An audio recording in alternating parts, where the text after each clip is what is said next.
Dobivanje kredita može biti stresan i nerijetko kompliciran proces. Mnogo dokumentacije, mnogo bankarskih termina te mnogo nesigurnosti često rezultira odustajanjem od kreditiranja. Što ako vam kažemo da možete smanjiti stres vezano uz odobravanje kredita, da možete uz sebe imati osobu od povjerenja i da je ta usluga za vas potpuno besplatna? Razgovarali smo s kreditnim posrednikom u Opereti. Prvi korak u procesu kupnje nekretnine je postavljanje financijske konstrukcije za predmetnu kupnju.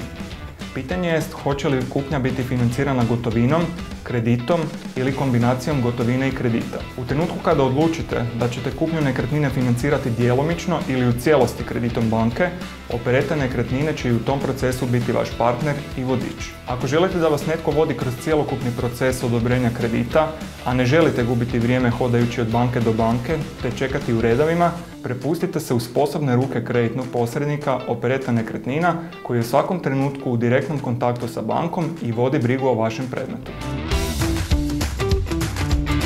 Anuiteti su uvijek jednake mjesečne otplate u kojima se u početku otplate kredita dominantno otplaćuje kamata te se s vremenom sve više otplaćuje i glavnica. Otplatom u ratama se odmah otplaćuje najvažniji dio kredita, sama glavnica.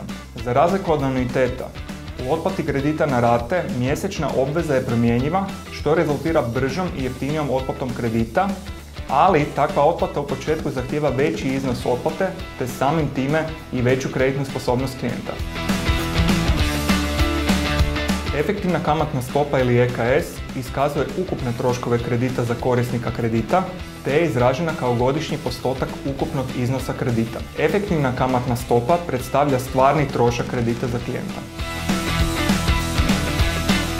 APN-om najčešće kupuju obitelji mlađe od 45 godina života koji žele imati djecu ili već imaju djecu te su u potrazi za obiteljskim domom. Prosječni ukupni iznos APN subvencioniranog stambenog kredita iznosi između 120 i 150 tisuća eura, što čini ukupni iznos kredita, dok APN subvencionira do iznosa od 100 tisuća eura stambenog kredita, odnosno 1500 eura po metru kvadratnom.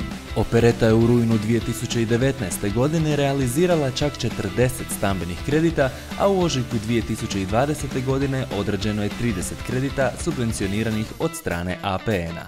Stoga, želite li subvencionirani ili klasičan stambeni kredit, posjetite opereta.hr ili nas nazovite na 01 3820 050.